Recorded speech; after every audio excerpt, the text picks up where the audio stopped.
Welcome to Blog Talk Radio in high fidelity.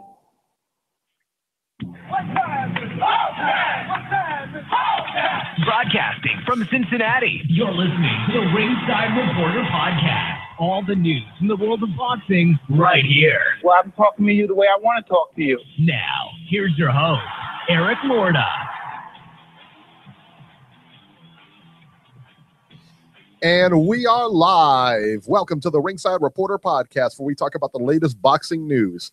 If it's related to boxing, we'll talk about it here. My name is Eric Lorta, and I'm here with my co-host, Ringside Robert, and England's adopted son, Joe Habib. We have a great show for you today, and as always, you can catch us on the web at ringsidereporter.com.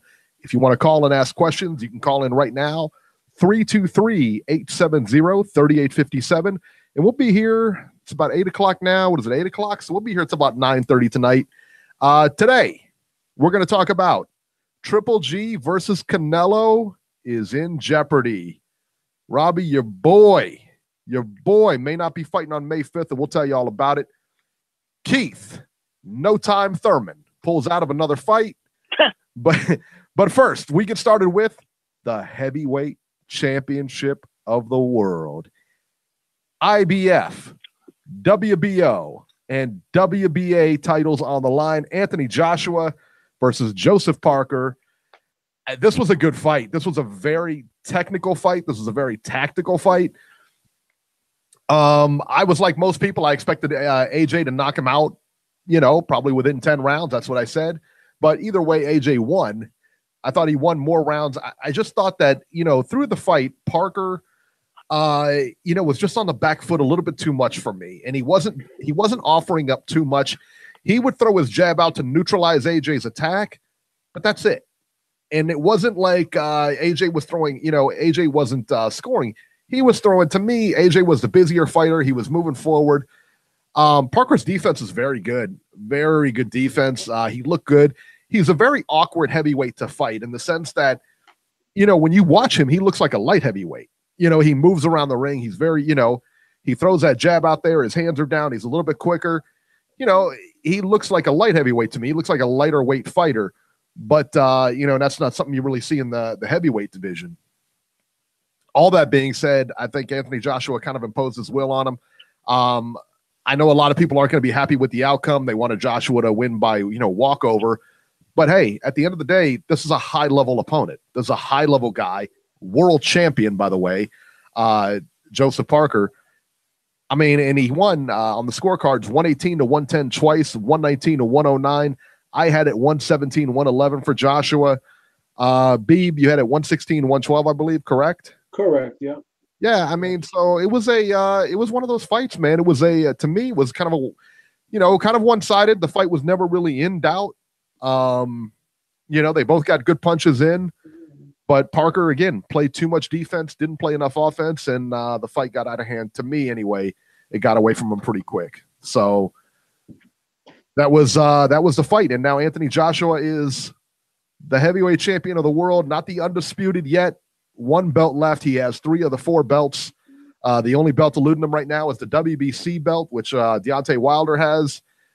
After the fight, they asked him, do you want to fight Deontay Wilder? Of course, his answer was yes. Eddie Hearn said that they want to negotiate with him. He said that they want to negotiate. They want the fight with Wilder, but the caveat is it sounds like they're going to have to come to England to do it. And it's not a bad place to fight. I mean, I think there was 70 or 80,000 people there tonight. Not a bad place to do it. If you're going to do it, hey, I mean, he's the guy. I mean, he's got a lot of bargaining power now, 3 of the 4 belts. So, and, listen, if he decides not to fight Wilder next, you got Alexander Povetkin there, who beat David Price. And we'll talk about that fight in a minute. But you have Alexander Povetkin there. They fight, they'll fight and they'll draw another 80, 90,000 people, again, wherever they fight. So it's, it's kind of tough to get the ball out of the court now because Joshua kind of holds a lot of cards now. He really does. Wilder doesn't really have anything in it. So if Joshua fights Povetkin next, who does Wilder really realistically fight next? He's kind of out of options, I mean, I don't know, but he doesn't have a whole lot of options in front of him. But either way, that's the way it goes. I do not believe the Wilder fight will be next. I think they both talk a great game, but I don't think that fight's next. Incidentally, Wilder was supposed to be there tonight. Eddie Hearn, they interviewed Eddie Hearn afterwards. They said he was supposed to be here tonight and he chose not to come, which is true.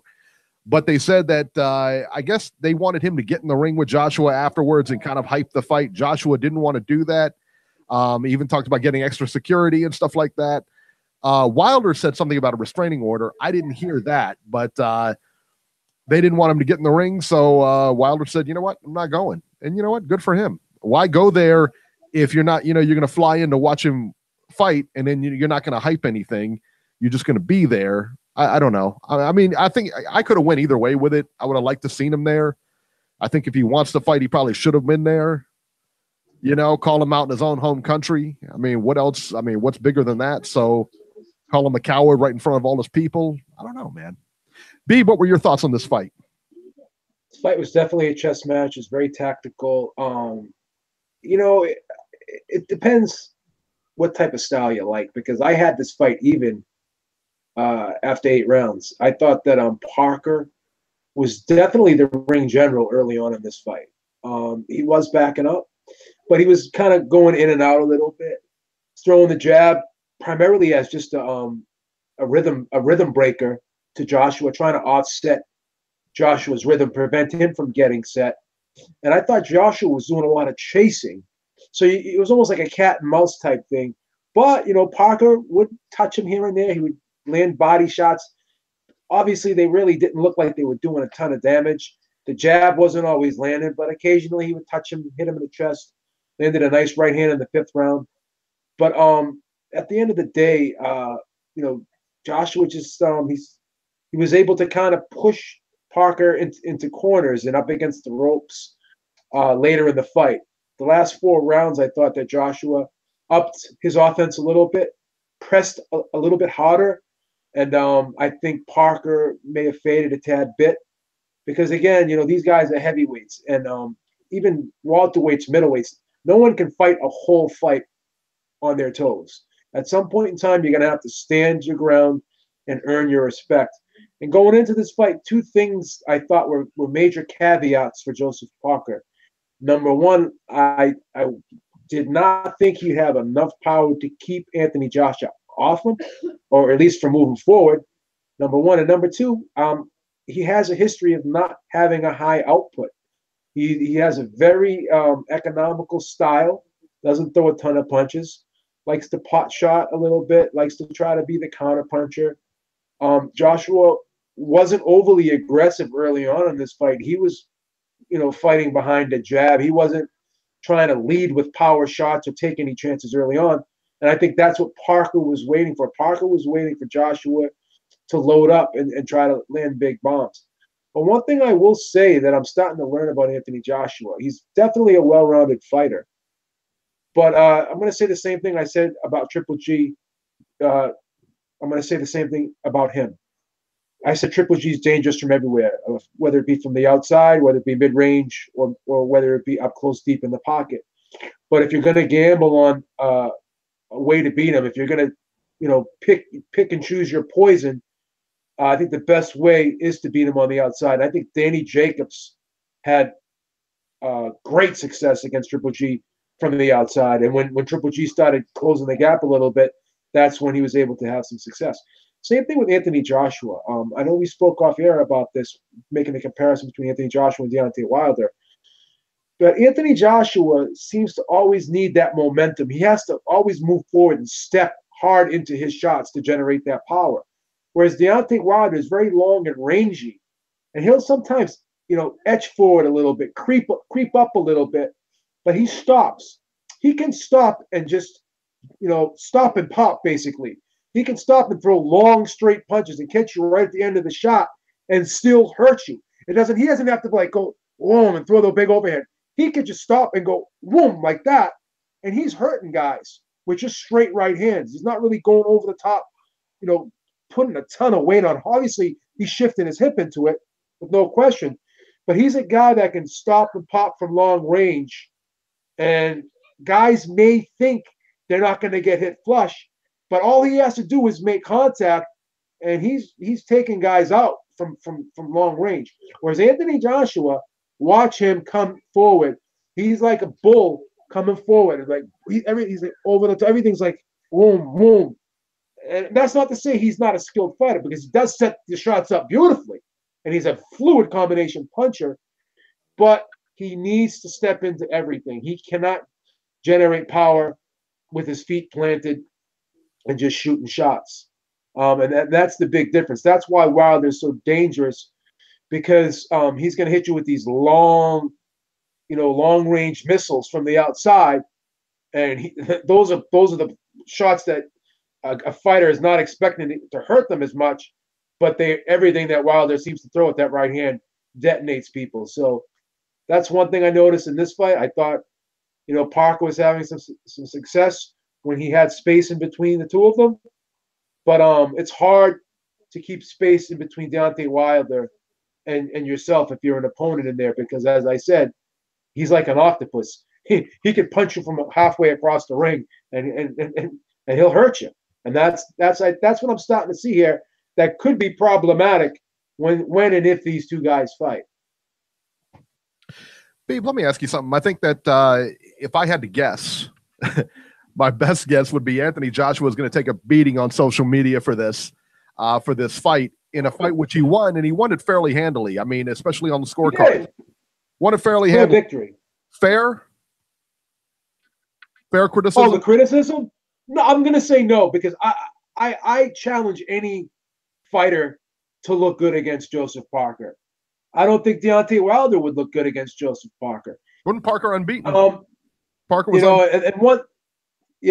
but the one thing I think Deontay Wilder could do, though, is, like I said, he doesn't have to move forward. He could just stand there. Watch Deontay Wilder a lot, because he kind of baits guys to move forward too. He'll kind of edge up just a little bit, and he'll just stop, and he'll kind of go hang out there a little bit, throw the little paw and jab out there, little rangefinder, and he'll suck guys, coming forward. So I could see Wilder landing a big right hand against Joseph Parker and actually knocking him out, because Wilder is very patient. He really believes in his power, whereas he could just kind of sit there and just stay in the center of the ring and let you come to him. Anthony Joshua does not let anyone come to him. He has to be the aggressor. See what I'm saying? Deontay Wilder doesn't have to be the aggressor. That's what people don't really realize. Like, he is not a guy that just comes at you with a full head of steam and tries to run you down and walk you back. No, watch him closely. Even in that Stavern fight, again, it's a horrible example, but he just stood there and was like, boom, boom, from long range. He's like, boom, boom, boom. He didn't even come forward until Stavern was staggered and fell back into the ropes. That's when he jumped in his chest. But really watch him.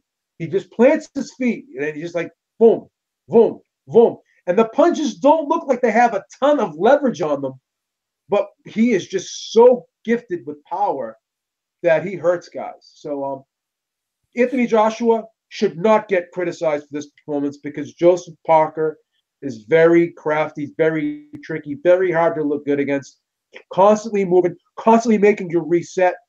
I don't think anyone is going to, steamroll through Joseph Parker. He's a guy that's going to be hard to get out of there. He's going to be a guy that's going to be hard to fight regardless of who you are. Even right. Deontay Wilder. Deontay Wilder could be down 9 rounds to zip. But again, that freaking right hand is the eraser. I don't think Anthony Joshua, has that one punch knockout power to the extent that Deontay Wilder does. And again, I've been the biggest Deontay Wilder critic, but I'm just seeing him touch guys and their reaction. I just can't deny how dangerous the guy is anymore. I can't. No, I mean, he's dangerous, no question. But I think the thing is, like I said, I mean, the difference, like Mike Tyson, he can hit you with both hands and get you out of there. And I think Deontay Wilder really can hit you with both hands and get you out of there. He's a big guy, strong guy, he can get you out of there, no question. The problem comes in is that Mike Tyson also won decisions. You know, I mean, when he couldn't knock guys out, Tony Tucker. Excellent point. You know, you had Tony Tucker, you had James Quick Tillis, who, you know, you watch that fight again, that was a lot closer than anybody thinks here, man. That's a close fight. I've even heard people argue for Tillis in that fight, but be that as it may. You know, you have these fights, and Mike Tyson won decisions. Deontay Wilder is not going to win a decision. And sooner or later, you're not going to be able to land that big right hand. But, you know, hey, as of right now, we haven't really seen it. And his big decision was against Berman Stavern. So, incidentally, before I shoot it over to Robbie here, the Final Four, the first game is over. Loyola Chicago goes down. Cinderella, the glass slipper, breaks Michigan. Big Blue will go on. Final score 69-57. They go on to the championship Monday. Robert, your opinion on the Joshua Parker fight? Well, first of all, I'm going to give credit to Joseph Parker for putting up a better fight than what people expected. I scored it 7 rounds to 5 for Joshua. Parker gave him issues, lots of issues that I've never seen anybody give Anthony Joshua before. You know, defensively. I mean, offensively, he didn't do enough.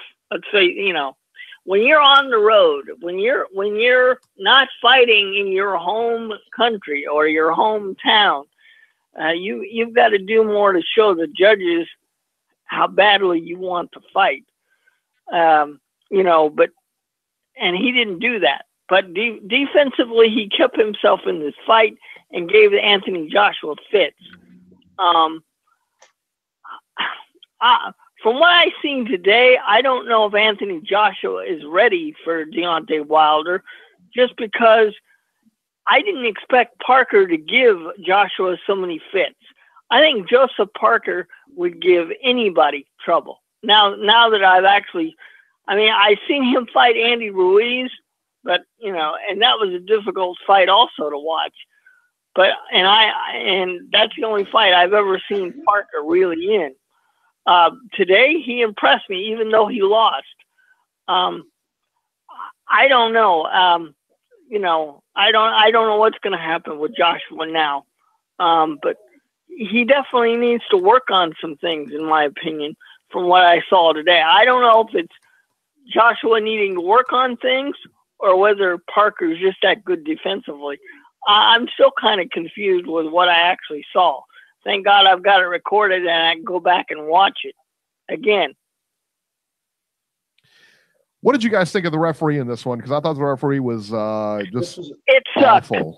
Awful. I mean, they would get into a, you know, trading punches and everything. Next thing you know, they're getting broken up. And I'm like,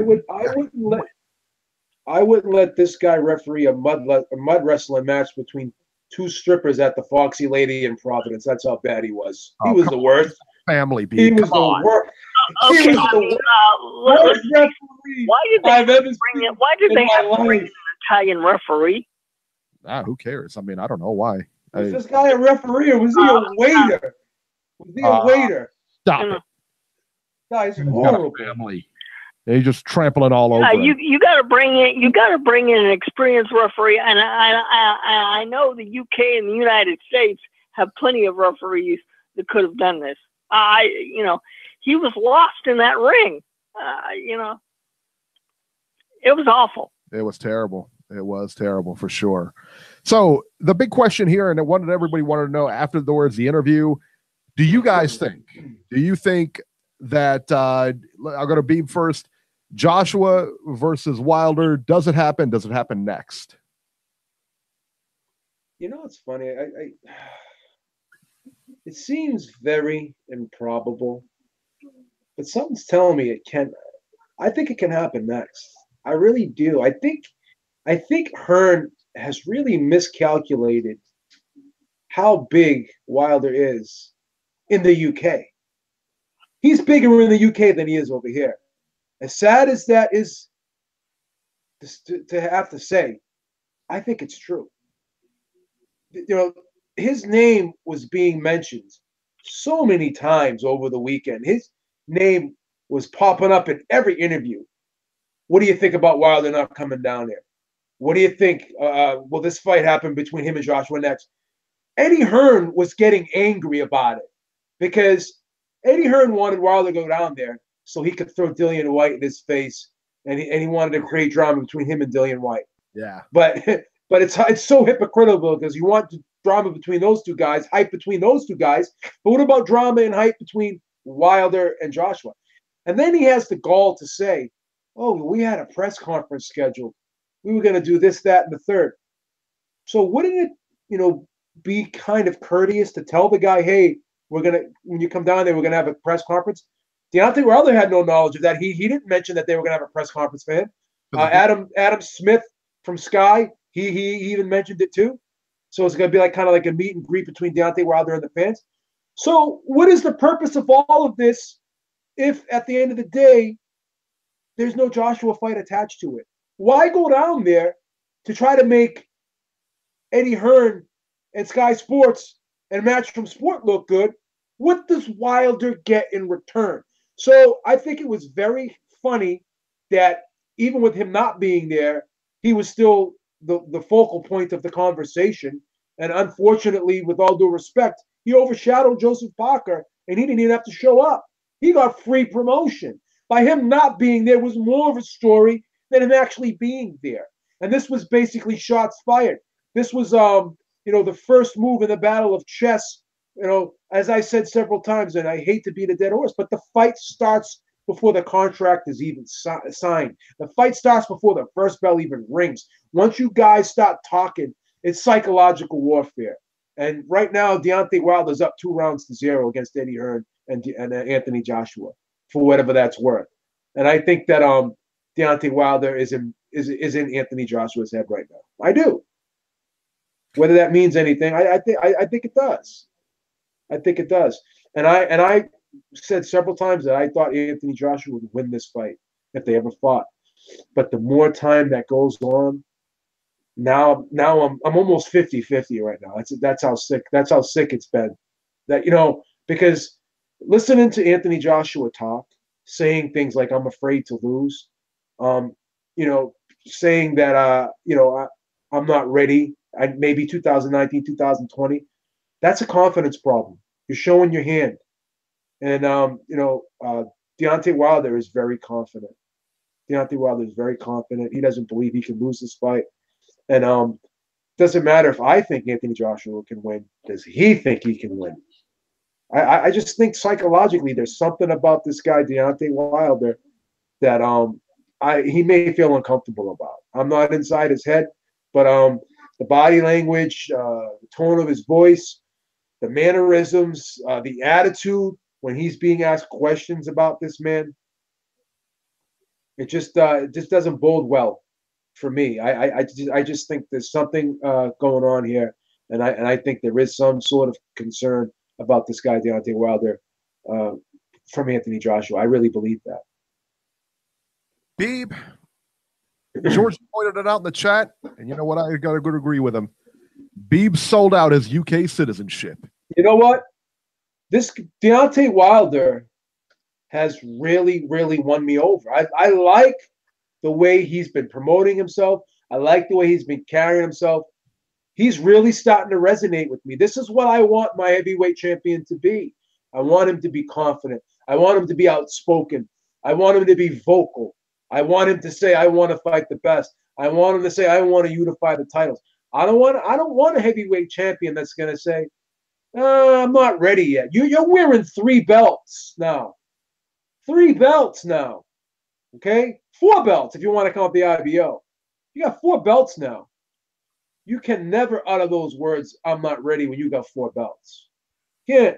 And why would you not want the most prestigious one of them all, which is the WBC?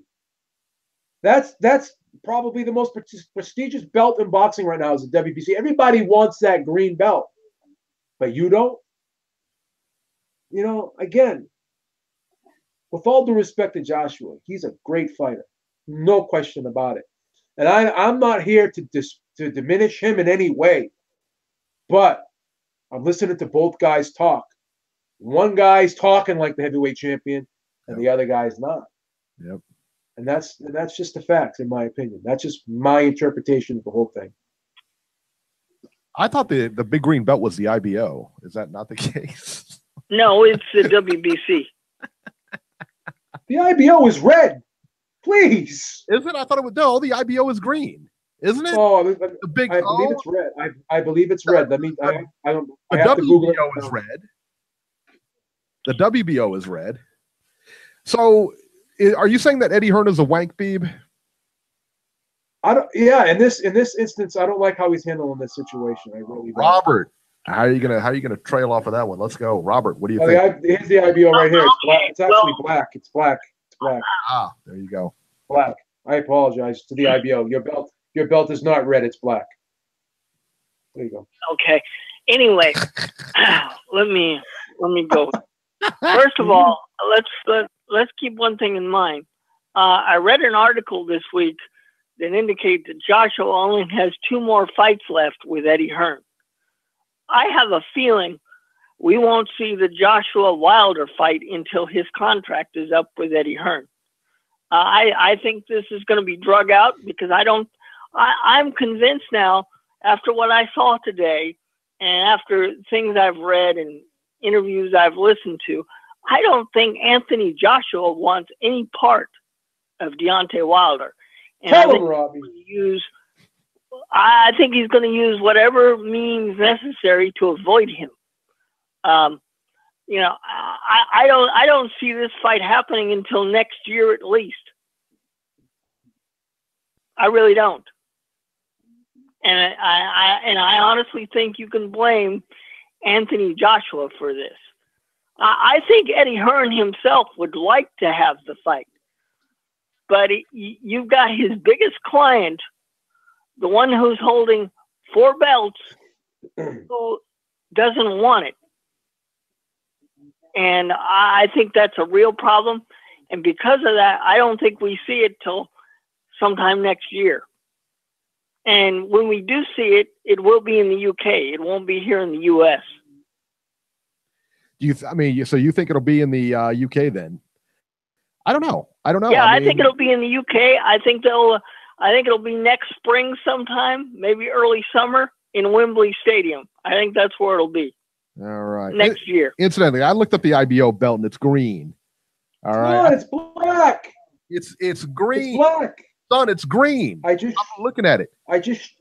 IBO championship belt. That is black. Son. World champion IBO. That's black. Son.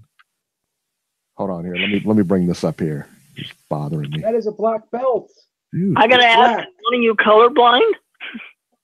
Look. It's green, son. That's black. It's green. It's black. It's money green, son. No, it's not. It's black. Oh, we're gonna have a heavyweight fight between that belt is black right now. That is black, Eric. Look at it. Watch. Here's another one. Here's another picture of it. That's black. It's green. I'm telling you, they're green. That is a black belt. Man, you've been watching too much Bruce Lee. That's green. Here it is. Look, that's black. Dark green. All right, Nate. N for Nate. Black. Dark green, almost black. Somebody said it was off. Black. That was that green. belt is black. This is like, you know what this is like? This is like that dress that was either white or blue or. What color is this? What color is this belt, Linda? What color is that belt? Look at it, please. You have your contacts in. You have your contacts. It's greenish black. It's black. But It looks black, right? it could be a dark green. Boom! Please. Oh! What color is this? What color is this? That? Yeah. Is that black? It's green. Get me the IBO's phone number. Get me the IBO's number. It could be a dark green. It looks like a dark green. Boom! Go to your room. Go to your room. No, hey, we can't send her to the room. We gotta have her for the train wreck. Come on. Told you. I told you. We need you for the train wreck. Told you. Now? Not now. Midnight green. Beeb's colorblind, son. Those old eyes. That's right. All right. All right. On the undercard, Alexander Povetkin versus David Price. Povetkin KOs David Price in the 5th round. I heard it was a pretty brutal KO. I didn't see the fight. And Ryan Burnett versus Yanfrez Parejo. Burnett retains his bantamweight title with a unanimous decision over Parejo. Scores were 120 to 108 twice and 116 to 112. Yeah, so pretty one-sided fight there. All right, let's go to the schedule, the upcoming fights here. I have them. Do I have them listed? Yes, I do. All right, so next week. Let's find it. We have a big one next week. Yeah, we sure do. That's a good fight next week. I like that one. April 7th. That's it. Yeah, everything's on April 7th. So there are some other fights during the week, but they're not televised. So there's one on Australia TV. It's 2 chicks fighting. So let's see who it is. All right. Look at Robert. You're such a sexist pig. April 6th from LA on Australia TV. Marlon Esparza versus Leticia Campana, 8 rounds, female junior bantamweights. There you go. And that's on Robbie's favorite channel, Australia TV. Such a sexist, Robert. Such a sexist. All right. April 7th, the big one at Las Vegas on Showtime. Jarrett Hurd versus Arislandi Lara, 12 rounds for the IBF and WBA junior middleweight unification. Man, that's going to be a good fight. Caleb Truax versus James DeGale. It's a rematch for Truax's IBF super. That's a good fight, too. Yeah. Oh, yeah. J-Rock, Julian Williams trying to get back on track against Nathaniel Gallimore, 12 rounds for the IBF junior middleweight eliminator. Sergio Mora on the undercard against Alfredo Angulo. How about those two are still fighting? Can't believe it. Oh, my God. Those two shouldn't even be in the ring. Oh. Cannot believe it. Yeah. Robert's boy on the same night, not televised, from Laredo, Texas. Ricardo Mayorga versus Rodolfo Gomez Jr., 10 rounds, super middleweights. Wow. That's another one that shouldn't be fighting. My God. Right. And that's it to the following week. So let's talk about Jarrett Hurd versus Arislandi Lara. What do you guys think of this, man? I think I tell you what, I got Lara in this. I think he's just a better boxer, but Hurd is a good fighter, man. I can't discount him. I really can't. Yeah, this is a 50-50 fight. But the thing is Jarrett Hurd gets stronger as the fight goes on. And he's another guy who's not the best boxer in the world, but he just has a way of getting to you. He has a way of figuring you out as the fight goes on. He does little subtle things, throws feints, goes to the body a lot. And the big thing about him is he's not the fastest guy in the world with his hands, but he's got pretty quick feet. He knows how to cut off the ring very well. And he knows how to mix up the attack. He commits to the body. If you give him any opening, he's going to find it and he's going to take it. And he's in phenomenal shape. Phenomenal shape. So Lara, who tends to take big stretches of rounds off, tends to kind of fade as the fight goes on. A guy who does not have a high output. He has a tendency sometimes to give away early rounds against guys who press him. And he's the type of guy where if you don't go at him, he's going to kind of leave you alone. Jarrett Hurd's not going to give him the opportunities to be left alone. He's going to go at him. He's going to take it to him. And he's going to commit to the body.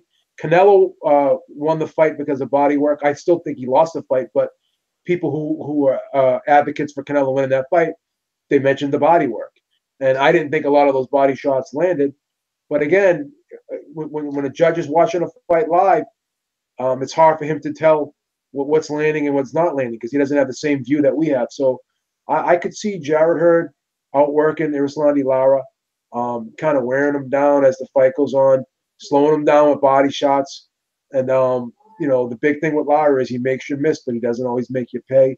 And if he doesn't make Jarrett Hurd pay, then Jarrett Hurd's going to continue to go forward and press him. And he's going to I think he has the ability to maybe even stop Lara late. So unless he does something to slow this young kid down, who's got a battery in his back, doesn't get tired, then it's going to be a long night for Arislandi Lara, in my opinion. I just think the time is right for this kid, Jarrett Hurd, 27 years old. He's shown that he could be outboxed, but he knows how to turn the fight around. he gets better as the fight goes on, as I said, and I think he could have the same situation with Erislandy Lara. I think he could come on late and cause a lot of problems for Erislandy Lara in this fight. I'm going with Jared Hurd. I'm taking Jared Hurd. There you go, Robert. What say you? No, it's time to end an era. And for those of you that like your Cuban cigars, you can keep them put away because the Swift is going to take over. He's going to win this fight convincingly. You know, Andres Lores had a wonderful career, but his reign as champion is over. Jared Hurd wins, and I think he wins it decisively. All right. Robert has spoken. Robert is undefeated. All right, guys, let's go to the news and rumors. The big news this week. Canelo and Triple G is in jeopardy. News first started to surface this week that Canelo and Triple G was in the fight was in jeopardy. The MGM had actually started issuing refunds if you bought tickets. It was your choice. If you want a refund, you can get one. But the fact that they were even offering them was a big sign that something was wrong.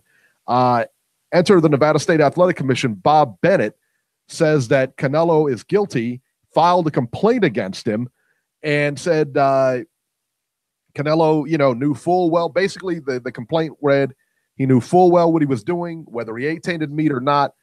He took the clenbuterol willingly. He had it in the system, and that's a violation.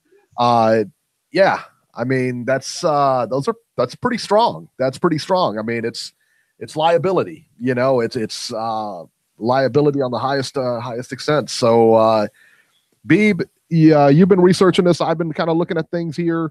What were your thoughts when you first heard the news start to surface? I know we were both very I texted my dad when I found out on like Monday and Tuesday that the fight could be in trouble. And he said, it's all publicity. It's this and that. And then you kind of said the same thing, that the fight was on.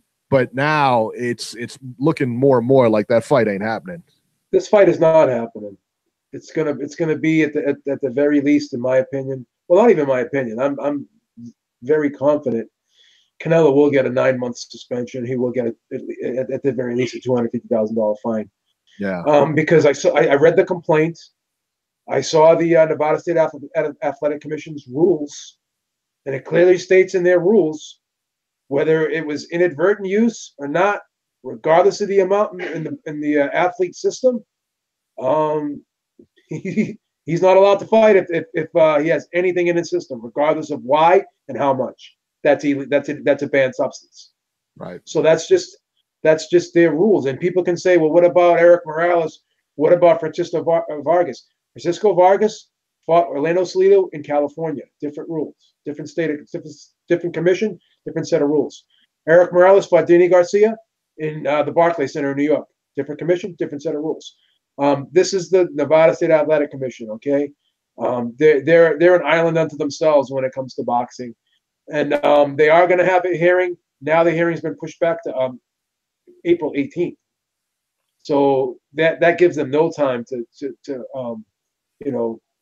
put this fight back together again. I mean, they're already given the tickets back. They already refunded them. They're gonna have a hearing. But let me just say this: if the commissioner is telling you that he doesn't believe you're going to fight, I think everyone else that's going to be at that hearing and they vote, they're going to follow suit with the commissioner. I firmly believe that. So the thing that's aggravating to me is, why didn't they just come right out and expedite this process? They have everything they need. They should have everything they need. The substance was in his system. So regardless of what he says, there's no way he's going to get off here if they're following their own rules, which they're, aggressively saying they're going to do. And the commissioner is filing a formal complaint. So why not just call this thing off right now? I mean, what is going to save him? At least give us an indication of what he can do to save himself from avoiding this suspension. Because according to the commissioner and according to the Nevada State Athletic Commission rules, this fight is done. It's over. Right. So why drag this out? Why not just end it now? Right. Stop hanging us out there to just wait. Just cut it off. It's done. Well, go ahead. I'm sorry, Eric. No, I'm sorry. I cut in. I cut you. not only that, you think about it, like, you know, it's going to be announced on April 10th. The fight is May 5th. That's So April 18th. No, they pushed it back to April 18th, Eric. It's been pushed back to April 18th. Why would you do that? Yeah, why would you do that? You know, I mean, the fight is less than just at that, you know, a matter of weeks away at that point. I mean, if you don't know if he's going to get suspended or not, you know, I think you have to call the fight and say, hey, this fight is off. We're looking for a new opponent right now. Because how are you going to train, or unless you don't have any plans to fight on May 5th, unless they both just scrap it, you know. But I know Triple G likes to keep busy, but yeah, I don't really get it. And I think G should not fight on May 5th if he's not going to fight Canelo, because now he's got to get ready for another opponent. He's got to come up with a new strategy. It's just bad. It's bad. Then he yeah, depends on who he fights. Could fight some stiff. There's a tune-up. You know what I mean? I mean that. You know, hey, I don't like it, but it's hard to fault it. I mean, it really is. I mean, look at Deontay Wilder when what's his name, Povetkin popped or whatever, and he fought. You know, everybody's, you know, he's fighting some stiff or something like that. I mean, I think wasn't that the Gerald Washington fight? Yeah, it was Gerald. Yeah. You can't really fault him for it because it wasn't his fault. He was going to fight. He wasn't prepared for it, and he ended up having a tougher fight. So why put yourself in that shit? And what if you get headbutted? What if something happens to you? You blow your knee out? Anything can happen. So it's like, why not just wait? Yeah, Robert, what are your thoughts on this? You're a big Triple G guy. What are your thoughts on this, man? First of all, I think Canelo will be suspended for probably a year at least, 9 months. That's a cakewalk. Slap him for a whole year. Make sure that, you know, if he wants to fight somewhere, let him go fight in Mexico or somewhere. You know, why in the hell? I don't understand. He's a 27-year-old boxer who's, you know, at the top, what everybody thinks is the top of the boxing drawing card. Why would you allow yourself to be put in a situation where you're going to put something in your body that would cause you to lose a multi-million-dollar payday? I have no sympathy for him whatsoever. He did this to himself.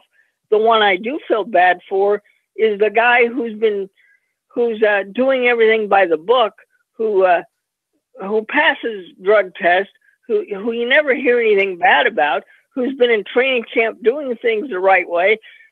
What the hell is he supposed to do when he knew all along that he was going to be preparing for Cinco de Mayo? What's he supposed to do now? He is 36. He will be 36 years old next week.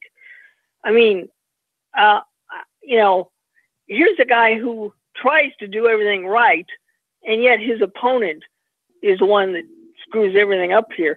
I hope that Triple G is able to fight, say, somebody like Billy Joe Saunders, and he's not kept out for most of the year because of Canelo's stupid choices here. I mean, I strictly blame this on Canelo Alvarez and nobody else. You know, I'll tell you what. Yeah, that's the other thing too, and that's a good point. I mean, I completely agree with the State Athletic Commission here. This fight does need to be canceled. They're doing the right thing, because what's to stop every guy who lives in Mexico from saying, you know, just taking this straight out and saying, oh well, I just ate some meat, you know, and cycling off of it. You know, it only stays. What was the half-life on that? Like 3 days or 2 days or something like that? 2 days. Not very long at all. You have to. I think it stays in your system for a whole week, but it's variable. I'll tell you why it's variable. Because when you put it's a stimulant, okay? When you put a stimulant in your body, depending upon your activity level and what you're eating and how much you weigh, you can burn that out of your system in 48 hours. Yeah, because you're training hard and you're burning through the adrenaline. You're sweating. It can come out of your system in 48 hours. But here's the thing: he was never enrolled in the clean boxing program, the WBC VADA clean boxing program. Okay, he was never enrolled in that. And if you're enrolled in that, you're tested 365 days year round. They can do that to their championship fighters or fighters that are ranked in the top 10. So he wasn't prepared, in my opinion, to be tested so far out. And I'm finding it harder and harder to believe that it was a mistake. And I think that he miscalculated. He wasn't expecting to be tested before training camp started. And that's why I think he got caught, in my opinion. I have no proof of it, but I'm just kind of putting it together in my own head. And I think that, like as I said, I think he wanted to take it so he can enter camp in pretty decent shape, so then he could just focus more on the strategy as opposed to getting in shape. And I know he moved up in weight. He's 160. I understand all that, but I think he wanted the benefits of having the energy, the stimulatory effect of the drug. People are totally disregarding that. It is a performance enhancer. It's a bronchodilator that increases your stamina, increases the oxygen flow to your lungs because it enables your bronchial tubes to expand, and therefore having more oxygen uptake to the lungs, which improves athletic performance. So if he's already going into camp with his wind up and he's in shape, then that's less conditioning work that has to be done, and it's more strategy and more technique and more boxing type stuff as opposed to, exercises to get you in shape. Conditioning exercises, more boxing exercises as opposed to conditioning exercises solely. So that's just my opinion. I mean, yeah. I honestly think he was taking the drug knowingly. In my opinion, that's just me. 100%. And I'm going to put it out there. That's my opinion. I'm just saying that. I agree. Well, I want my guy back in the ring. I want my guy back in the ring as soon as possible. I mean, he did everything right. There you go. I'd like to see him fight Billy Joe Saunders now. No, Saunders would wipe the floor. That's right. Saunders going to kill your boy, son. Saunders murking him. Yeah, I think I'd pick him. Wait a minute. Wait a minute, Beeb. How about a rematch with Danny Jacobs since they're both already in training camp? Well, Danny Jacobs got to fight, though. Yeah, he's got to fight. We already seen it. We already seen that fight. Let's see the Saunders fight. I want to see the Saunders fight. See the Saunders fight. We already seen the Jacobs fight. But Danny Jacobs earned a rematch, in my opinion. Yeah. Well, he can get it after the Saunders fight. Right, and he can fight for undisputed. Yeah. All right. Let's go to the phones. We have a lot of people on the phone line, so just keep in mind that let's just kind of, a little bit shorter today, but we'll see what goes on. Don't feel rushed, but just kind of keep in mind there are people behind you. 812, you're live. 812. Hey, Eric, what's up? Hey, what's happening, man? All right. Hey, my take on the fight is this. From seeing Joshua today, I don't really have a need to see Joshua and Wilder. It's just two guys that aren't very good. I tell you, yeah. I don't see what the point is. And I'll tell you this. I think Alexander Povetkin would wreck either one of them. Well, I think he's the mandatory now. I think Povetkin is the mandatory now for Joshua. He's ranked number 1, but he hasn't been made mandatory yet. Yeah. It's crazy if they put him in the ring with him. I'll tell you what, yeah. I mean, did you see the Povetkin Price fight? I didn't catch that. Yeah. What did I saw it. Price actually looked good, took all the shots, and then, of course, as always, ran out of gas. And it was a devastating knockout. That's what I keep hearing. I keep hearing it was a bad one, man. Wow. He hit him with a big hook, and Price's head's bouncing. It was David Price. That's how it ends up all the time. But yeah, so I want to see Povetkin fight one of these guys because I think Povetkin's the best guy out there. And I'll tell you, the two cruiserweights, Usyk and Gaisayev, yeah, hell, I think they can hang with them. I see these guys; they neither one of them any good. You watch Wilder for 4 rounds against Ortiz; it was sad, and this fight was sad. And I think if you put Joshua and Wilder in together, I think they're going to stand there and stare at each other for 12 rounds. What did you think? What were your thoughts on Parker? Did you think Parker looked any better, or did you not like Parker? Well, I mean, if I don't like Joshua, how can I like somebody that he beat? Parker's a skilled guy, But that's it. I mean, he doesn't hit hard enough. He doesn't throw his hands enough. He look like a heavyweight Adrian Broner. He just kind of stands there, and every once in a while he'll throw a punch. That's what I mean, if he would have like. actually went after him and thrown the punches, if the referee wouldn't have been bought and paid for by Hearn also, there might have been a chance for something there. Oh, that was a horrible referee. Horrible. Yeah, that well, see, I think this, and that's what I'm talking about Povetkin. With Povetkin's going to crowd him. And the fact that they have referees like the one today, the one they had for Carlos Takam, those guys do not let any infighting happen. And the thing people don't bring up is this guy was only in 4 world title fights, but he's been a referee in the amateurs for 20 years. That's how fights are refereed in the amateurs, and I guarantee you Eddie Hearn knew that. Yeah. Yeah, for sure, man. For sure. Parker is the heavyweight brawler. You know what? Yeah, he did. He looked just like him, didn't he? I mean, he really did. He was moving around, and he would throw his jab out only when it was necessary. He didn't want to take a lot of shots. He tried to look cute in there. Yeah.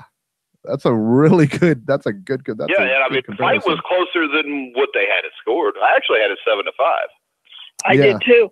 That's the way I scored. And I mean, 7-5. I had it 5-5 going into the 11th round, and then just Parker did nothing the last 2 rounds. That's right. That's exactly. Yeah, you got it. And Parker was there to me just to go to distance because when they interviewed him after the fight, it's a close enough fight. He could delusionally said he won the damn thing. Yeah. But he said the better man won, so he knew going in the better man was Joshua, and he went 12 rounds. Everybody in Australia loved his ass even more, even though he didn't win, because, you know, Australia's about like England. So if you can take a good ass whipping and stand up to it, they'll love you to death forever. So, I mean, come on, if Frank Bruno was an American, he'd be homeless on the street somewhere. He's their national hero over there. That's right. He's their national hero. I know. For getting his ass whipped repeatedly. He hit Tyson that one time, though. Yeah. I mean, that's basically Frank Bruno's career is based off of he hit Mike Tyson one time and hurt him a little bit. Yeah. And then he got knocked out. Come on, Henry Cooper was a legend because he dropped Muhammad Ali. Nobody brings up the fact they fought 11 other rounds and he got butchered for 10 of them. I'll tell you, man. Yeah, it's but yeah, I mean, so your favorite, yeah, your favorite in the just, heavyweight. If you had to pick your top heavyweight right now, it would be Povetkin. Alexander Povetkin. All right. Yeah, I got to catch that David Price I fight. thought he was too old. Yeah, and I don't think Povetkin from 5 or 6 years ago would have knocked all these guys out within a couple of rounds. Yeah. Yeah, it'll be interesting, man. That's for sure. I hate to pick a white guy as the best heavyweight, but at least he's Russian. There you go. Hey, I got a question for you real quick. What are your thoughts on the Canelo situation, the Canelo Triple G? And do you think the fight will be canceled? Do you think it goes on? And what were your thoughts? I think the fight should go on because I want to watch Triple G whip his ass. But it's not going to happen. It shouldn't happen. I mean, clenbuterol, everybody gives Povetkin crap about Meldonian. Yeah. Meldonian is something that there's no proof it even works. Number one, but number two, with clenbuterol is something that amateur wrestlers use to cut weight. And the thing is, Canelo, you know, I talked to Kermit Cintron one time. He talked about his fight with Canelo, and he told me 3 years ago, he said he was on something because they show up for the fight. It's supposed to be at 153. He weighed 153. The night of the fight, he weighed 80 and had no fat on him from it. He looked the same as he did at 153. Wow. That's what clenbuterol does. That's insane. And a lot of these guys use it. And this is the thing. He always used USADA testing before. That's why he didn't get caught, because those guys don't catch anybody. And from what I'm told is the February 17th test was not consistent with, you know, eating tainted meat. The February 20th one was. It tells me they either showed up a few days early or he just mistimed it and got off of it too late. Yeah. He did. And, you know, either way, I think either way it goes down, doesn't matter. I mean, it was in your system. It wasn't supposed to be there. You know, I mean, if that's the case again, man, what's to stop it, you know? If you watch the 24/7 with him and Triple G, the last time, he had his own personal chef. Right. You know, so I'm sure that, you know, their butcher and stuff, they know where it's coming from. So it's all bullshit. Yeah. It's just Oscar De La Hoya trying to cover up. The WBA already came out and said they thought he was innocent. Yeah, hard to believe that a Mexican organization would say a Mexican was innocent. Yeah, Suleiman came out. Yeah, Suleiman came out and said that he was in, which blew me away because Canelo last fight didn't even want the belt. He said he's not fighting for any belt or whatever. He's not. He wouldn't pay the WBC fees and everything like that. He didn't want the WBC, and now they're in bed together again. So, Yeah, it's a joke. I mean, Triple G deserves to be the middleweight champion, and everything Canelo's ever done, I think, in the last 4 to 5 years is tainted. Well, don't you think Triple G should fight Billy Joe Saunders or Daniel Jacobs now? No, he can't. No? I mean, number one, if you're fighting Saunders, you got 1 month to prepare for somebody that's the total opposite good luck with of what you're going to yeah. fight. So it gives Saunders an unfair advantage. Plus, Saunders he was getting ready to fight Martin Murray. Come on. You can't compare him to Golovkin. And with Jacobs hasn't really fought in forever, except for one guy that wasn't very good. So why does Jacobs want to take it on 1 month? Plus, you could sell a fight with Saunders and Triple G over in the UK in front of 80,000 people and make a shitload of money. You probably can't do it in a month's time. Yeah. That's it, man. But I wonder if he'll fight. I mean, it doesn't change the fact that if Donald Trump would have built that damn wall, this wouldn't have happened.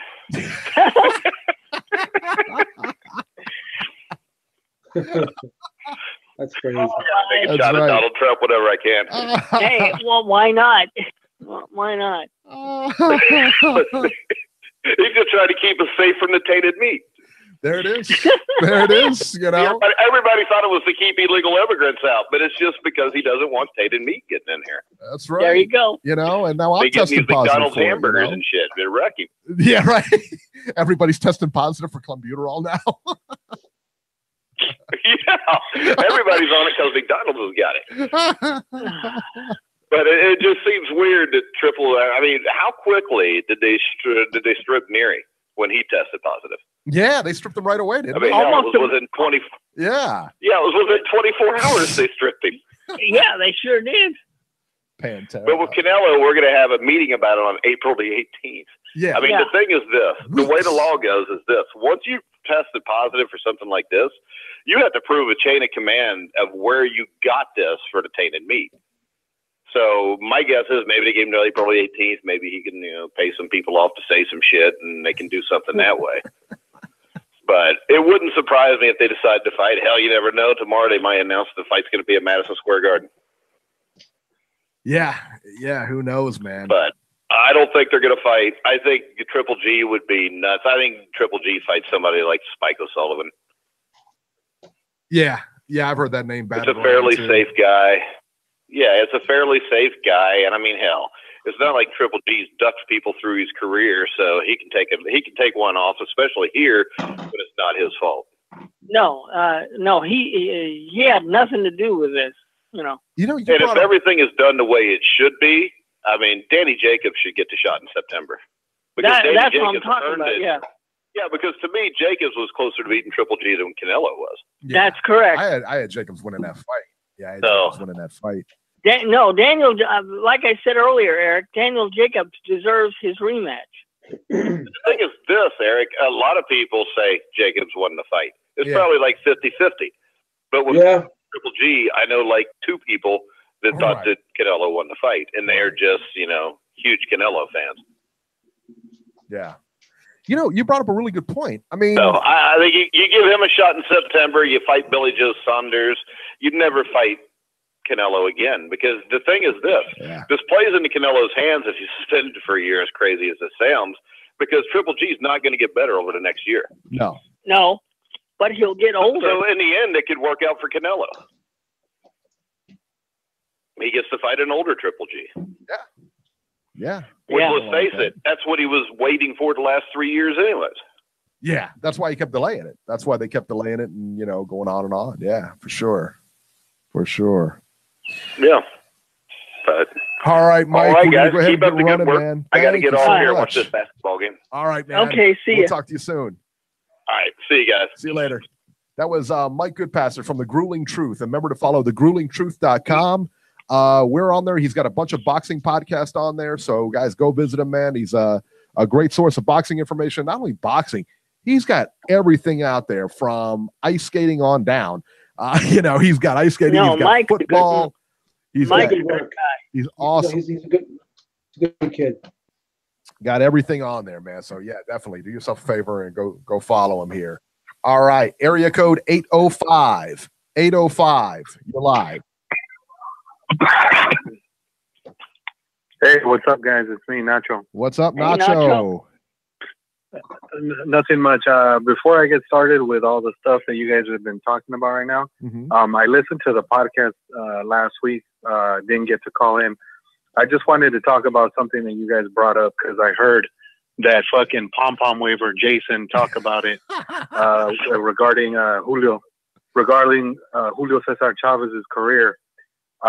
He had the audacity to compare him to Deontay Wilder and say that Deontay Wilder gets a bunch of crap for fighting a bunch of stiffs, whereas Chavez fought a bunch of nobodies before he won his first title against Mario Martinez.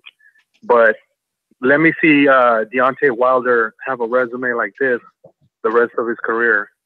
Chavez fought Roger Mayweather twice, Rocky Lockridge, Juan Laporte, Edwin Rosario, Rafael Bazooka Limon, Jose Luis Ramirez, Meldrick Taylor twice, Lonnie Smith, Frankie Mitchell, Hector Camacho, Greg Haugen, Pernell Whitaker, Frankie Randall 3 times, Tony the Tiger Lopez, Oscar De La Hoya twice, Joey Gamache, Miguel Angel Gonzalez, Costa Zoo, and Ivan Robinson. When Wilder finishes his career, if he fights any quality of opponents like that, then you can talk shit about Julio Cesar Chavez, as far as I'm concerned. Amen. So, Amen. I'm glad I got that out of the way because I hate when dudes like Jason love to talk shit, but then they don't back it up with legitimate facts.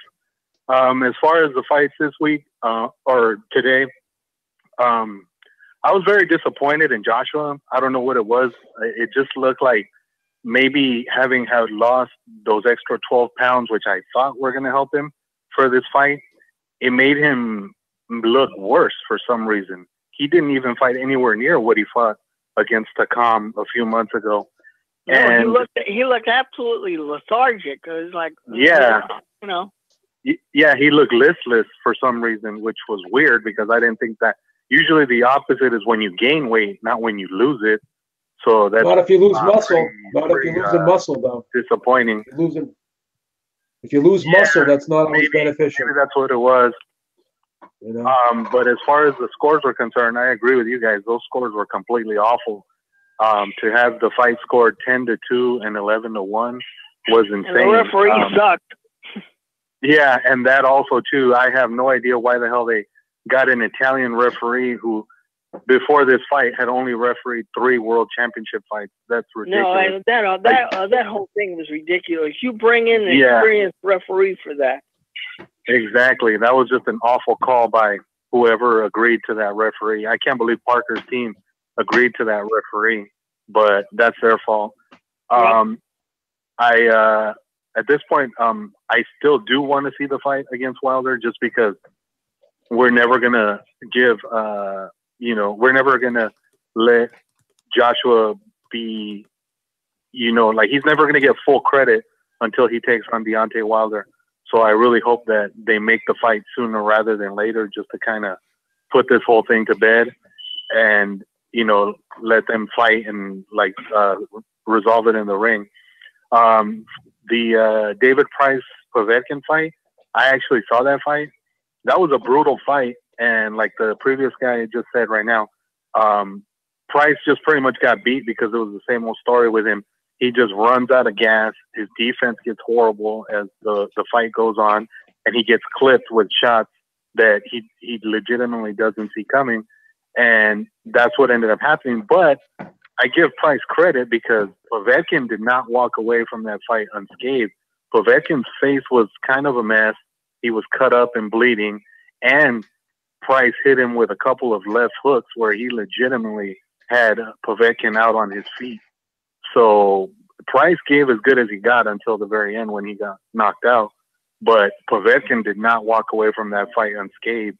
If anything, you could even make the case that David Price might have just softened up Povetkin for Anthony Joshua with that fight. Wow. And then the other fights, there was nothing really. They all went chalk. Burnett defeated the guy that he fought, Perret, who is a decent fighter, but he's not one of the best at 118. You know, he went the distance and he won the fight, but I just think that Burnett, you know, they've matched him correctly and made him look a lot better than he really is. Anthony Corolla just basically had a stay busy fight with the Mexican kid they put him in with, and he dominated. And then Josh Kelly, the hyped up prospect that everyone's been talking about, he dominated an old Carlos Molina who legitimately needs to stop fighting because he might be 35, but he looks like he's 45. He looked completely slow, and he looked like he was underwater that entire fight tonight against Josh Kelly. So I hope his handlers talk to him about seriously thinking about hanging him up. And then let me just finish off with the whole Canelo controversy. At first, I was really willing to give him the benefit of a doubt because of the fact that, you know, he was in Mexico and he had, you know, been training down there. But then I started to question his whole story when I ended up reading that he got caught for the same thing 4 days apart. Like, there's no fucking way you should get popped twice in 4 days of the first test. And at that point, I just started to doubt his whole story. And it's very disappointing because, you know, he's pretty much they've been trying to make him the face of boxing in Mexico because he's like the biggest star from Mexico right now at this point. And by him doing this, it just makes him look completely bad at this point. And I'm with you guys. I don't get why the Nevada State Athletic Commission isn't just coming out and saying, you know what, we're just going to cancel this fight. It makes absolutely no sense to have a hearing 2.5 weeks before the actual fight and act like the fight is still going to happen if Canelo tells you something that you want to hear. Right. And also, too, some people have been reporting that he could get a year's suspension if the commission decides to. But then they've also been saying if Canelo cooperates, they would cut the suspension in half to 6 months, and they would apply it retroactively, meaning that he would technically be suspended from the time he got caught for the first piss test, which was February 17th. Yeah. So they're saying that if that happens, then he would be able to fight for he would be able to fight in September. So something tells me that if his back is against the wall, Golden Boy is going to go to him and say, look, bro, you're just going to have to bite the bullet and cooperate, and then we can try to reschedule this fight in September. And I think that's probably what's going to happen. And as far as Golovkin, I agree with Robbie. He didn't do anything wrong. He's the one who's clean, and he's the one who's been training. And granted, I don't like the Spike O'Sullivan option, but at this point, there's not a whole hell of a lot out there that he can put in the ring that's, you know, an acceptable replacement. They were even talking about putting that young prospect that's coming out of Mexico who's good, Jaime Munguia. Yeah. And I really don't want to see that because that kid's not ready for that fight. I don't care if he's getting better every fight. He's not ready for that big of a leap against Golovkin. Like, that's just, you're looking to ruin the kid's career if you put him in there against Golovkin. Yeah, they don't want to do that. At this point, I'm okay with Spike O'Sullivan. And let's just see what happens after. Let's see if the fight gets rescheduled or if Golovkin just decides that he'll wait till Billy Joe Saunders fights Martin Murray, and then, you know, maybe they have that matchup, or Danny Jacobs ends up beating his guy, and then maybe he fights him. And just real quick, the only thing I have a problem with the Nevada State Athletic Commission is they're coming in and, you know, they're going gun-ho against Canelo.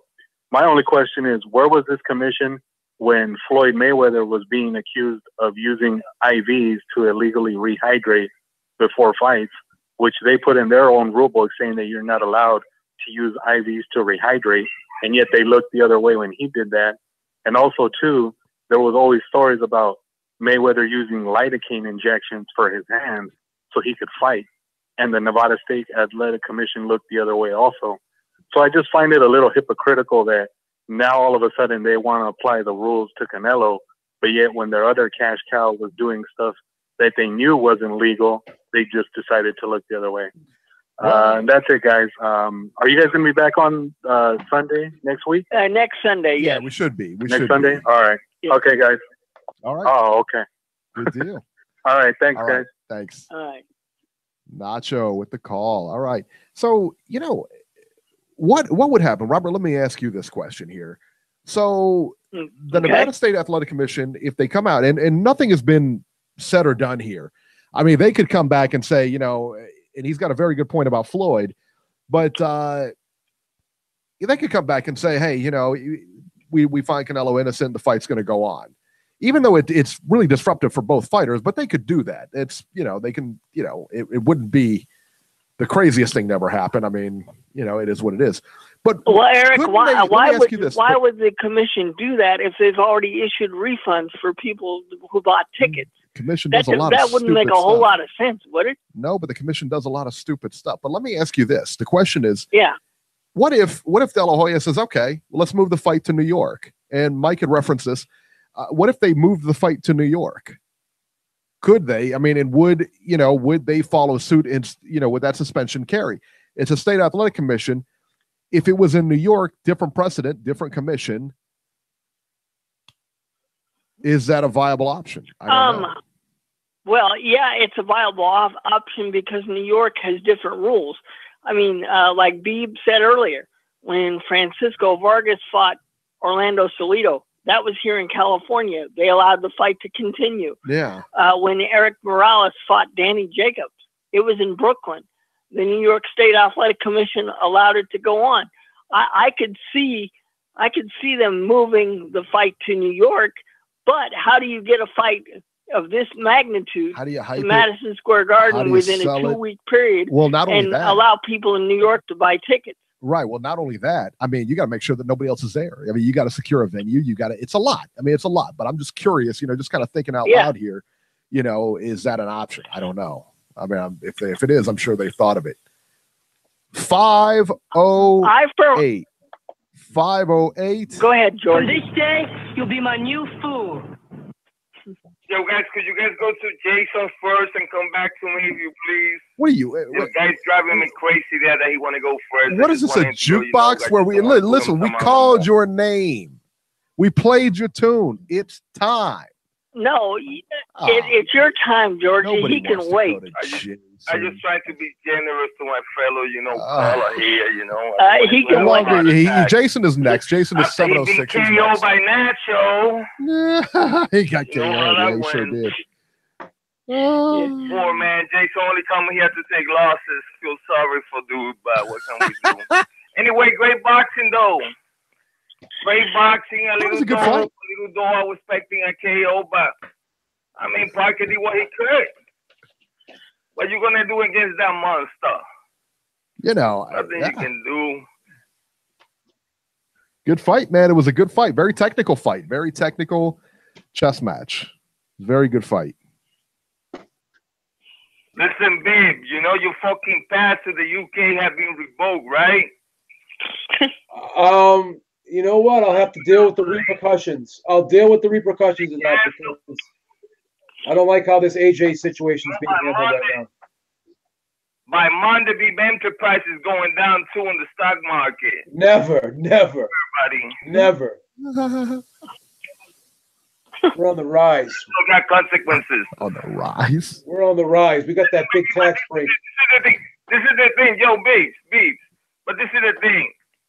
If the ring wouldn't be, if the shoe wouldn't be in the other feet, in the other foot, would you be mad? Instead of Eddie Herman and AJ calling all the chat, will be our Heyman. Yeah, I would be mad. Would you be mad? I would. I really would. Because I've been rolling with the UK for. He said, but what has been saying here, baby? You can't even. What you gonna really believe? This is so mind tricks, so Jedi mind tricks, baby. Well, you have to look at. You think AJ don't want to fight him? I don't think he's overly interested right now or overly enthusiastic right now about fighting him. He's not showing it.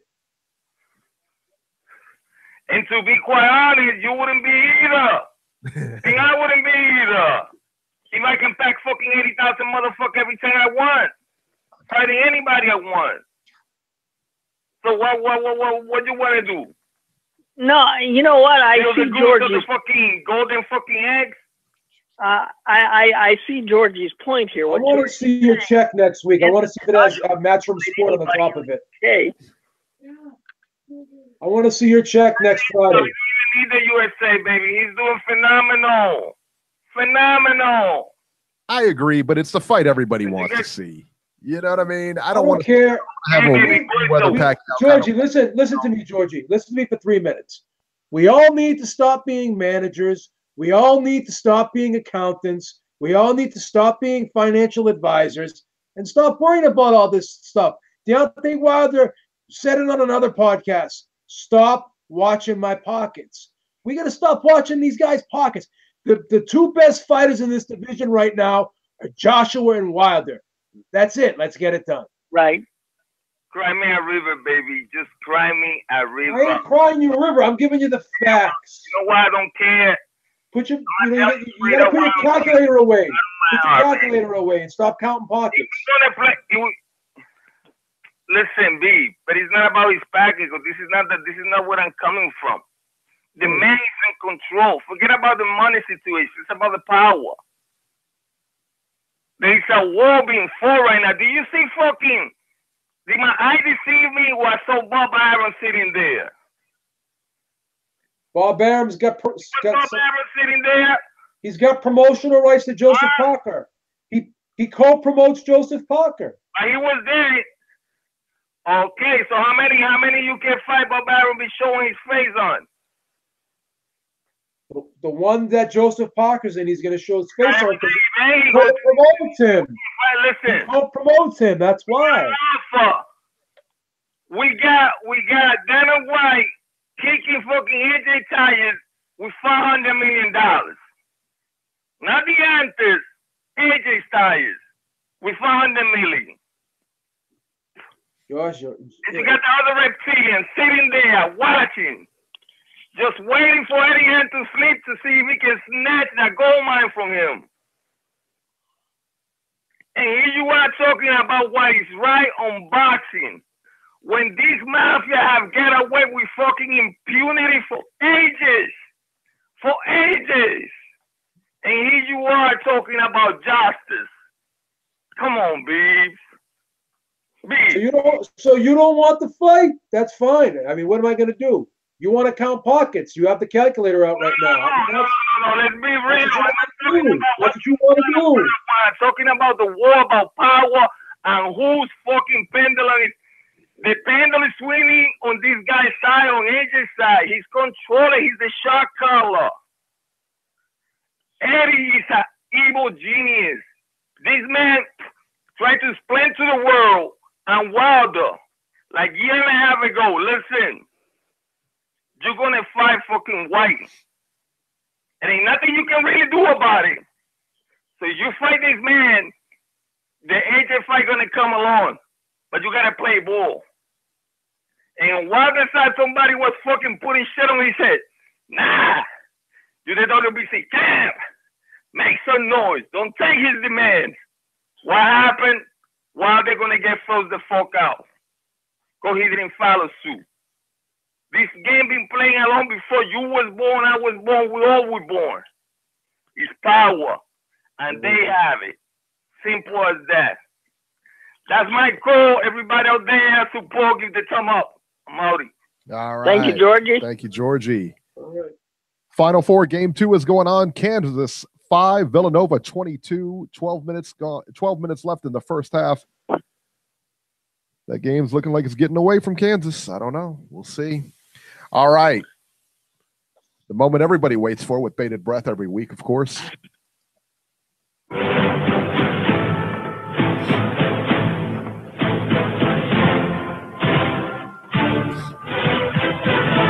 He's a fucking mental case is what he is. Oh, Robert, what are you doing? Why would you say that every time silent when Nacho's talking about every time he who plays. fucking Chavez beat. He just ignores the 50 bums he beat to start out his career. How are you going to sit there silent Son, like that? you're still on What's up that with that? argument. You're still on that argument. That was a terrible. I got to be honest, man. You already counted out. You can't. The fight's over. You got counted out. You were knocked out. They stepped What in. do you mean I'm already on that argument? Nacho just brought it up like 2 minutes ago. What are you talking about? I'm just responding. It's over, son. Chavez argument's over. You're wrong. You and Eddie, you and fucking Beeb just sat on your fucking thumbs up there talking silent when he's talking about he fought this guy, but he just ignored the 50 bums he started his career off with. So Wilder gets a pass for 50 bums also from Nacho. I just want that to be noted, you know. Nacho cannot talk shit about any of Wilder's opponents until he gets to at least 50 fucking bums. He wants it Next, noted. that's it. That's all I wanted to say about that. I want it noted.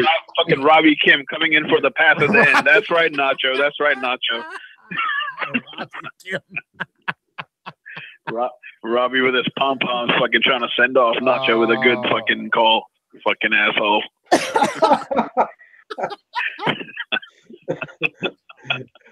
I want it noted. Watch Eddie's post-fight interview on Showtime, Beeb and Eric. Yeah. Yes. I was horrible. Did you guys listen to the fucking blatant lie he said? He said Wilder, he'd look at his last fight, he fought in front of 7,000 people. You see how like the kind of blatant lies he tells? Like he never says those kind of lies about anybody else. But Wilder, why do you think that is? Well, you know what I don't like? I'll tell you what I don't like. Is that both I noticed that Anthony Joshua did this and Eddie Hearn does this constantly. And he says he calls it Shelly Finkel, and he calls isn't it Shelly Finkel? Isn't that the one? Shelly, yeah. And he calls him Shirley. And he calls him Shirley. And now they're both calling him Shirley. Did AJ call him Shelly or Shirley? Did AJ call him Shelly or Shirley? Shirley. He called him Shirley. It sounded like Shirley to me. Shirley. But that's just pretty disrespectful. And but that's like a funny game. That's not that big of a deal because people could call Eddie a silver spoon baby and shit. But why would you lie about the guy that you're supposed to fight? You're telling him to raise his fucking profile, and you're going to go on national television and say he fought in front of 6,000-7,000 people when he fought in front of 14-15. He almost packed out Barclays. Why would you lie about that? I don't get that. He never used to say shit like that about Parker. When Parker fights in front of like 5,000 people in a pool hall in New Zealand, he never said shit like that about Parker. But you're supposed to fight Wilder next, and you're downplaying him how big of a star he is in America. He fought in front of like 14,000 people, and he did like million-plus ratings on Showtime. That's like their record. Or in the few years. So, I mean, I don't know why they're downplaying him when they're trying to build up the fight. That's why it makes me suspicious they're not going to fight him. They're just trying to. That's why I say, Jason, it's not going to happen. They don't want the fight. Those two. Yeah, I agree about that. And just for the record, 6,000-7,000 is what Jacobs fought in front of in his fucking hometown.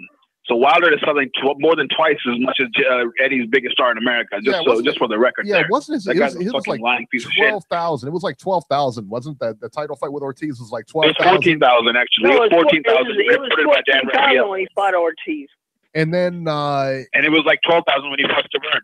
Yeah. And he got almost a million when he fought Stavern on Showtime also. So he's a big name. He's bigger than Broner, Spence, Thurman, everybody. I don't think Thurman's going to do a million when he fights on Showtime at all.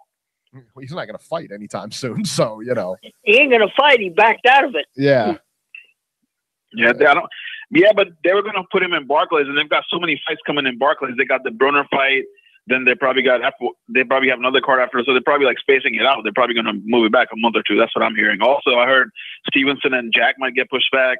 Yeah, I'm hearing that too. That's what I don't know. That's what Alex Bozdick's trainer said on ES News. Yeah. Also, guys. Did you guys notice how Joshua looked like he just came to collect a belt? Like, I didn't see any urgency, any killer instinct. Like, I didn't see any of that shit tonight, like, at all, from round 1 to 12. I don't know that you're going to see it against a guy like Parker, who's very defensive. You know, Mike hit it right on the head, and he said that he's like the heavyweight Bronner. He's right. If you watch the way he fights, he wasn't interested in getting to an exchange. He was interested in not getting hit.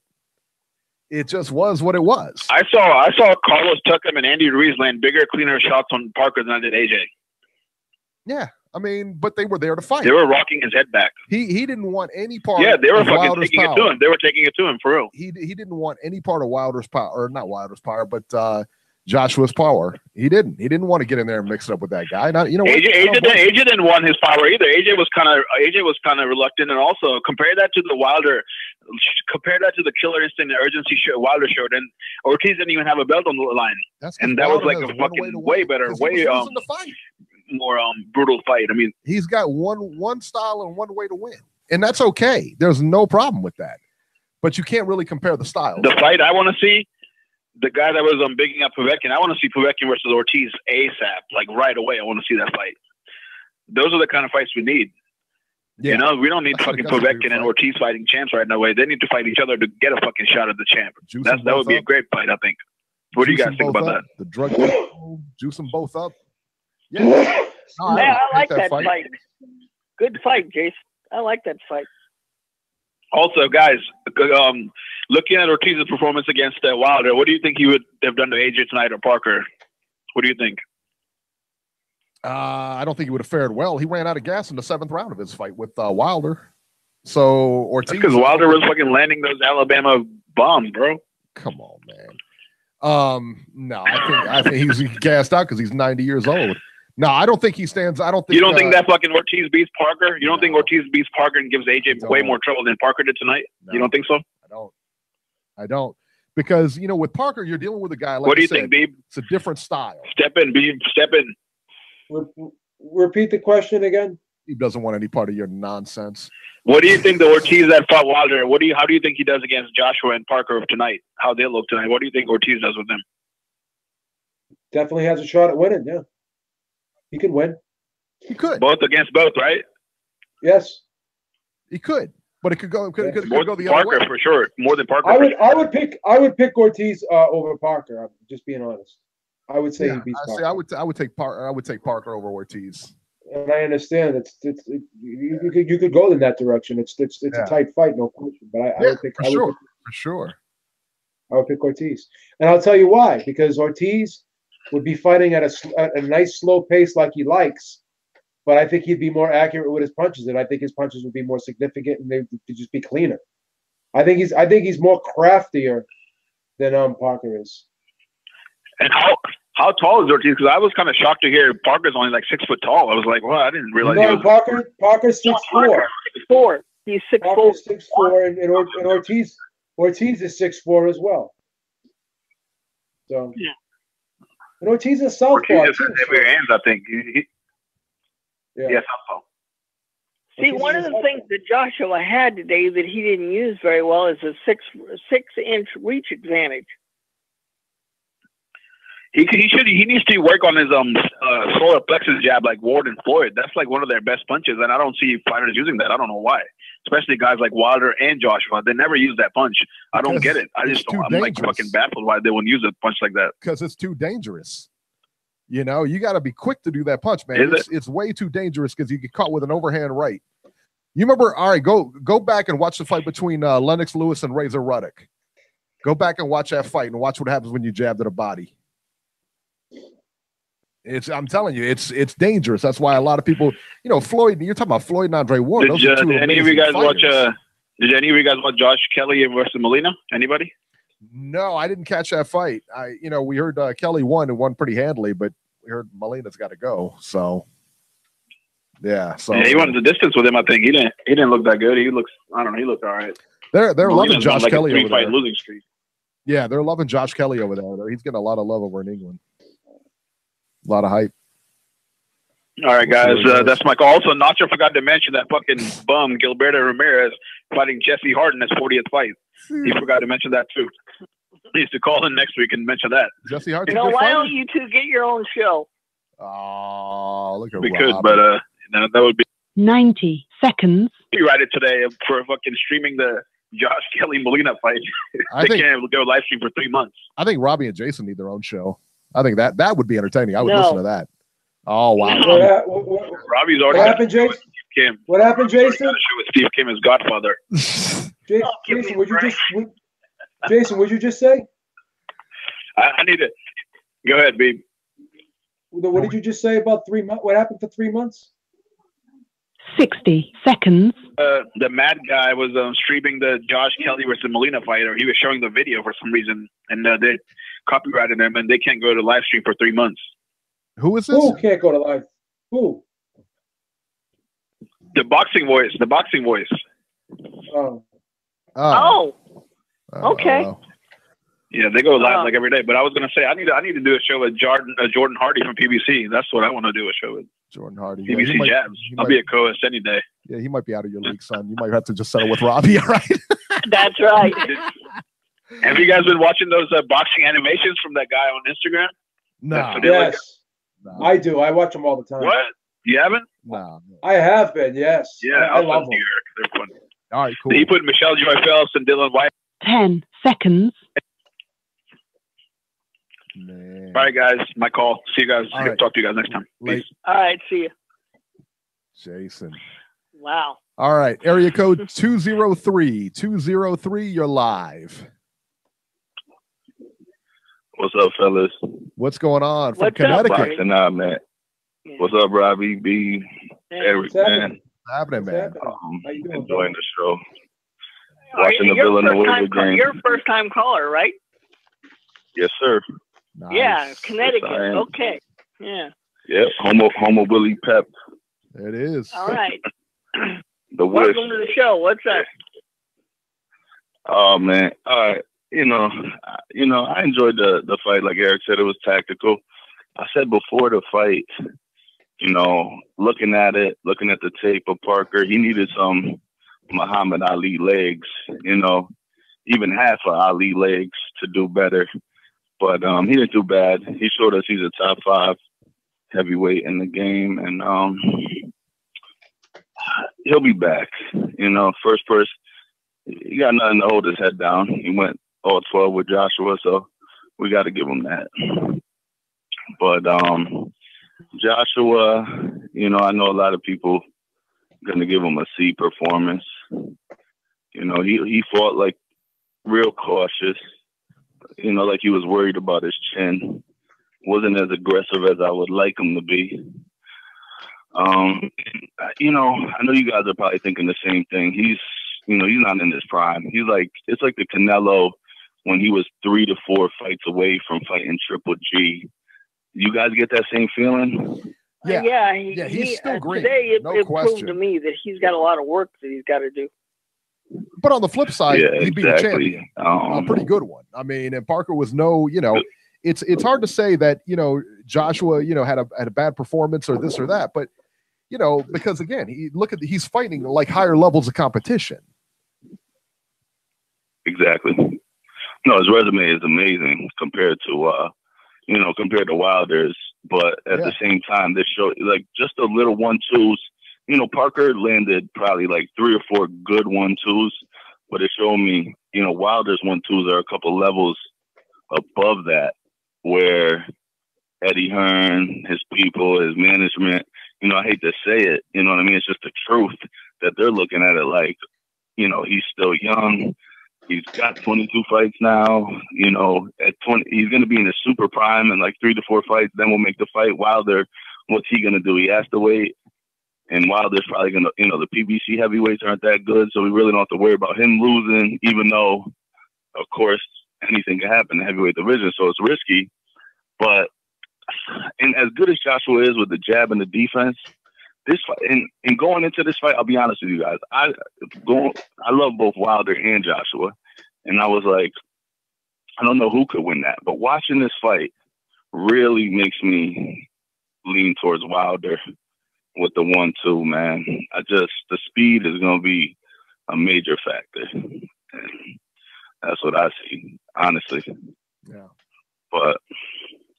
Yeah, man. I do a show, Cornerman Radio. My co-host is out of Philadelphia, and we interviewed Ernesto, Jarrett Hurd's trainer, a couple of days ago. And I'm really looking forward to that fight. And I don't know, is Beeb still on? I'm here. Yeah, I'm here. Hey, man. Yeah, man. What's going on, I'm thinking, what do you think, man? Because Laura. Let's be honest. Would you see Laura? We all know, his trainer told me, obviously, we know her is going to put the pressure on. We've seen him be slick against Frank Galarza, but he did say, we know what her, he said, we're coming to get Laura out of there. But could you see Laura doing, I definitely, Ronnie Shields is a great trainer. I could see Laura being so agile and moving, his usual moving around the ring real fast, lateral movement for the first 6 rounds, but then doing the Sugar Ray versus Thomas Hearns and coming after him the second half. Would that be the best game plan? What you think? Your knowledge. The thing is with Lara is, the thing with Lara is he's fought the same way his whole career, and he's just 34 years old, so there's not much he can change. The problem he's going to have is he uses a lot of legs. He uses his legs a lot, but he's not like Floyd when it comes to that head and shoulders, upper body movement. So he can't plant and be elusive. He has to use his legs to be elusive, and because of that, eventually he carries himself out of range, and he has to get back in range to be offensive. So there's a great deal of the fight where he's taken round like a great portion of the round off because he's always moving out, and he has to get back in to reset. Whereas he can't just plant and stand there and be offensive and flow, back into his defense to offensive defense. He can't flow smoothly because he's primarily using his legs. That's going to be a problem with this kid, Jarrett Hurd, because Jarrett Hurd cuts off the ring very well. I'm picking Jarrett Hurd to win this fight, possibly by even late stoppage, because he gets better as the fight goes on. He's got quick feet. His hands aren't the quickest in the world, but he always seems to mix in a hard punch in every combination he throws. So it's like he seems to always get the better exchange. He can take 2 and give you his 1, but his 1 is going to be a lot harder than your 2. Now, Lara is a sharpshooter with that left hand. We already know that. But the problem is Lara can be outworked.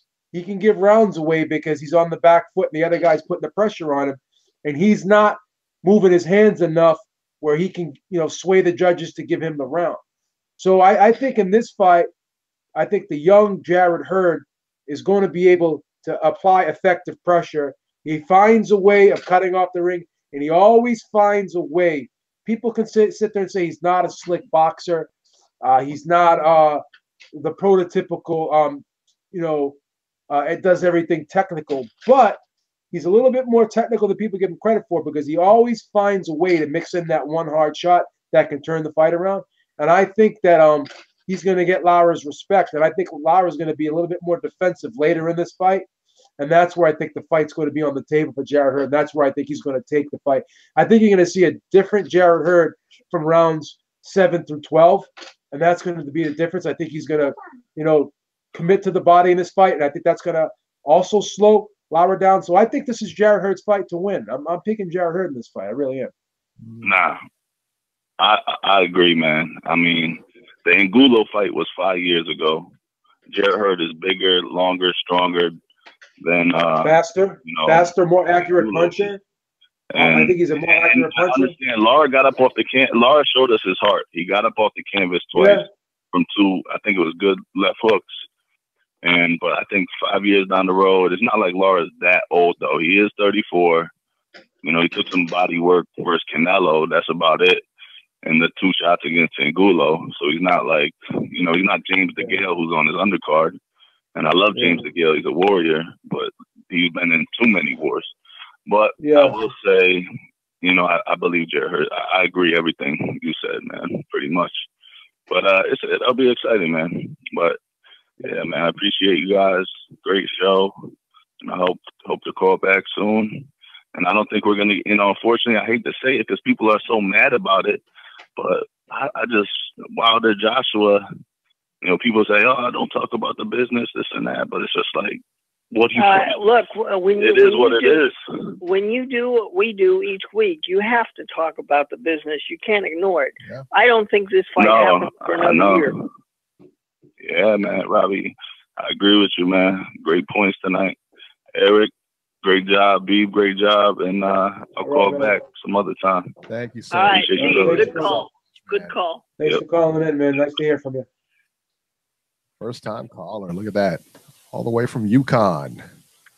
All right. Beeb, it's time. It's time. Brianna, we need you to do the train wreck, please. Get in here. Hurry up. Now you're on the clock. You're on the clock. Oh, please. Very good. chugga, chugga, chugga, chugga, choo, choo. All right, good job. That was great. There you go. So much better than when Beeb does it. I'll tell you that. Sounds like two cats fighting. Yeah. When Beeb does it. Tell you that. Tell you that right now. Train wreck of the week this week. Deontay Wilder says that he wants to kill someone in the ring. Yes, that's right. He wants to Ivan Drago somebody in the ring.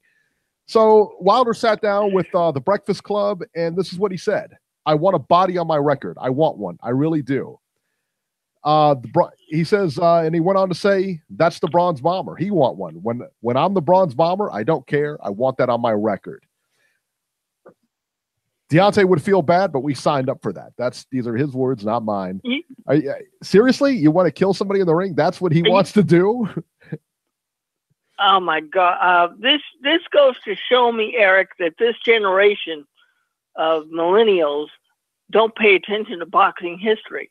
Just ask Ray Mancini what it was like to actually do that to Dooku Kim. Okay? Got to be terrible. I mean, come on. Feeling. Terrible feeling. You can't be saying that crap. No, I think, in all honesty, I don't think he meant it. I don't think that's, I think it's like his persona, him trying to get attention, and he's doing a good job of promotion, man. He really is. Yeah, I get he's trying to get attention. I get he's trying to promote himself, but you don't actually put that out there. Definitely better ways to go about it, for sure. For sure. Jeff Horn and Terrence Crawford is officially set for June 9th.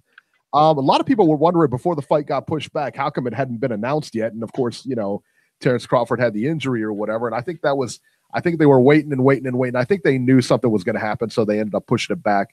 But that fight is official for June 9th. So there you go. Your boy, Robert. That'll be the same night as Leo Santa Cruz and Abner Morris. Yeah. I think I'll pass on that one. I've already seen it. We've seen the fight. I don't understand these rematches that don't make any sense.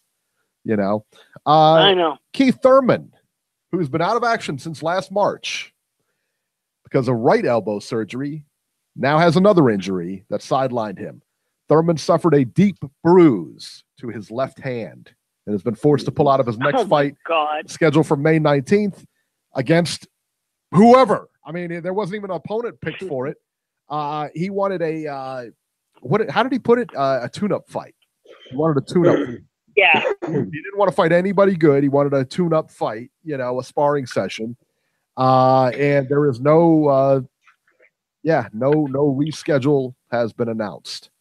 So who knows? At this point, Eric, you've got to say Keith don't want to fight Thurman. Yeah, they got to strip him. I mean, at this point, I think they have to strip his title. I mean, you can't just hang on to it. Take them both away, make them vacant. Come on. I agree with that. I agree. When was the last time he fought again, Eric? Do you remember? March. Last March. Last March. So it's over a year ago. Yeah, it's a year. Yeah. Yeah. He's got to give it up now, right? Done. I don't know. Done. See what happens. We'll see. That'll do it for this edition of Ringside Reporter. As always, you can catch Robert on Twitter at Ringside Robert or call Ringside Robbie's Corner at 917-259-1810. Leave him a message. You can catch Joe Habib on Twitter at JHabib1. Find his YouTube channel at beatingtheoddswithbeeb.com. I'm at Ringside 73. Happy Easter, everyone. We'll see you next week. Easter. Take care, everyone. Yeah, happy Easter, everybody. Happy Easter, Robert. Happy Easter.